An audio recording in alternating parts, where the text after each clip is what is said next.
हरे पहाड़ों के बीच बसी एक शांत घाटी में स्थित था एक प्यारा सा गांव सिमला। इसी गांव में रहती थी एक कमली। कमली के पास अपना घर नहीं था। वो अपने माता पिता और छोटे भाई के साथ गांव के किनारे एक किराए के कमरे में रहती थी।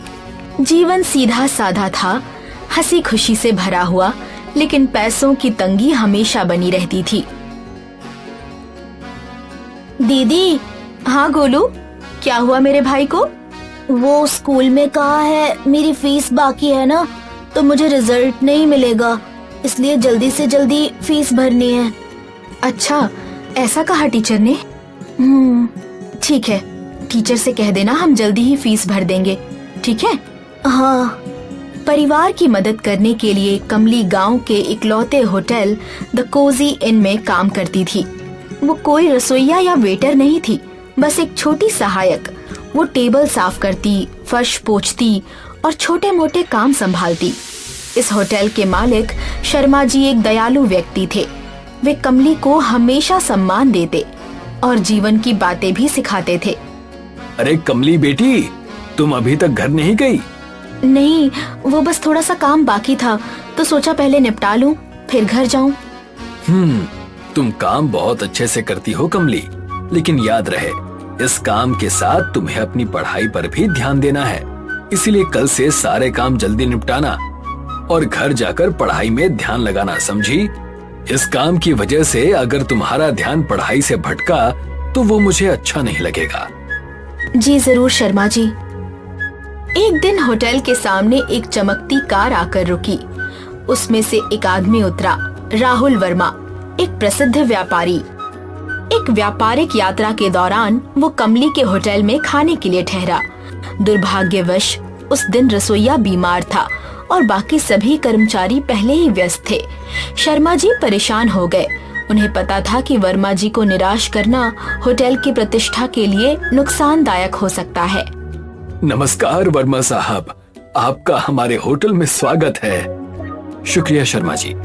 वैसे आपका होटल तो बहुत ही शानदार है। मैं तो आज इस होटल की सबसे बेहतरीन डिश खाने वाला हूँ। जी जरूर वर्मा जी, बस थोड़ी सी दिक्कत है। आज हमारा रसोइया बीमार है, इसीलिए ये आप क्या कह रहे हैं? क्या अब मैं यहाँ से खाली पेट जाऊं? अगर होटल में स्टाफ नहीं है तो होटल बंद क्यों नहीं कर देते आप? वर्मा जी का गुस्सा बढ़ता ही जा रहा था। तभी पास में टेबल साफ कर रही कमली ये सब देख रही थी।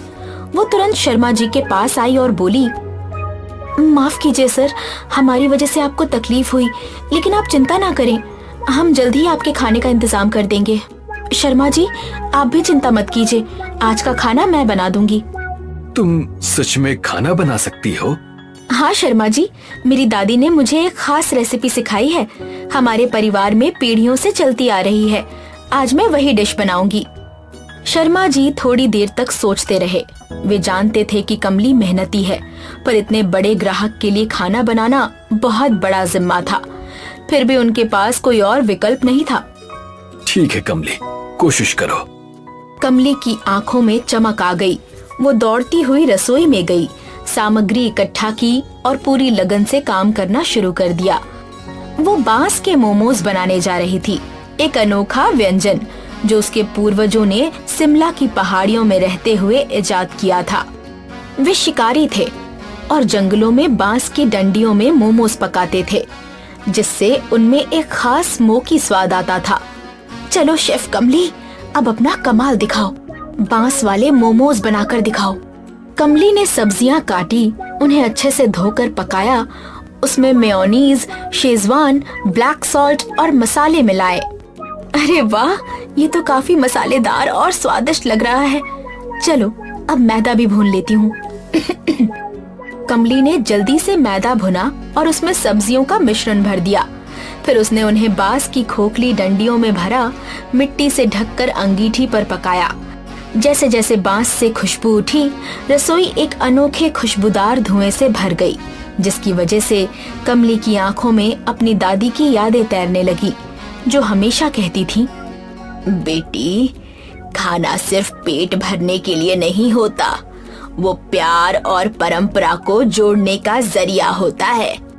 खाना तैयार होते ही कमली ने अपने बनाए स्पेशल मोमोज वर्मा जी को परोसे। उन्हें देखकर वर्मा जी के चेहरे पर खुशी झलकने लगी।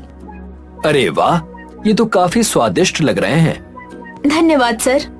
वर्मा जी ने धीरे से एक मोमो उठाया और पहला कौर लिया। उनकी आंखें हैरानी से फैल गईं। वाह, क्या बात है, लाजवाब, बहुत खूब। मोमोज का स्वाद अद्भुत था। मसालों की गर्माहट और बांस की महक ने दिल जीत लिया। खाना खत्म करके उन्होंने कहा, वाह कमली, तुमने तो सच में कमाल कर दिया। धन्यवाद सर, मुझे खुशी है कि आपको मेरे हाथों से बना खाना पसंद आया। अरे वाह कमली, तुम तो छुपी रुस्तम निकली। तुम्हारी वजह से मेरी इज्जत बच गई। सच में तुम्हारा बहुत बहुत शुक्रिया कमली बेटी। अरे, आप तो मुझे शर्मिंदा कर रहे हैं शर्मा जी। नहीं कमली, शर्मा जी सही कह रहे हैं। तुम्हारे हाथों में तो जादू है। वैसे तुम करती क्या हो? फिलहाल मैं कॉलेज कर रही हूँ, जहाँ मैं होटल मैनेजमेंट की पढ़ाई कर रही हूँ। साथ ही शर्मा जी के होटल में पार्ट टाइम काम भी करती हूँ ताकि अपने परिवार को संभाल सकूं। क्या इतनी छोटी सी उम्र में तुम इतना सब कर लेती हो? जी साहब, हमारी कमली बड़ी ही मेहनती है और होशियार भी। कहते हैं ना, जो मेहनती होते हैं भगवान उनकी परीक्षा ज्यादा लेते हैं। कमली की भी कुछ ऐसी ही हालत रही है, लेकिन इतने बुरे हालातों के बावजूद भी वो हार नहीं मानती, बल्कि डटकर मुश्किलों का सामना करती है।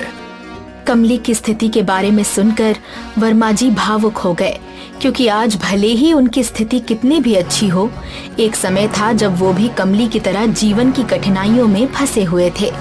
कमली की कहानी सुनकर उन्हें अपने पुराने दिन याद आ गए। वाह कमली, तुम्हारी तारीफ जितनी करूं उतनी कम है।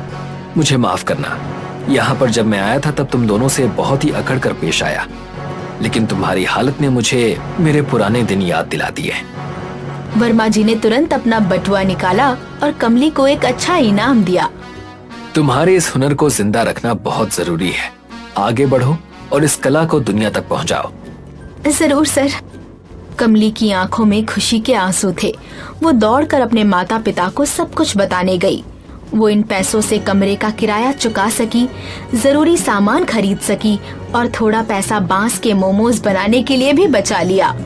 धीरे धीरे गांव में उसकी चर्चा फैलने लगी। लोग दूर दूर से बांस के मोमोज खाने आने लगे। द कोजी इन होटल भी मशहूर हो गया और कमली गांव की हीरो बन गई। कहानी से सीख, मेहनत, आत्मविश्वास और परंपरा के मेल से इंसान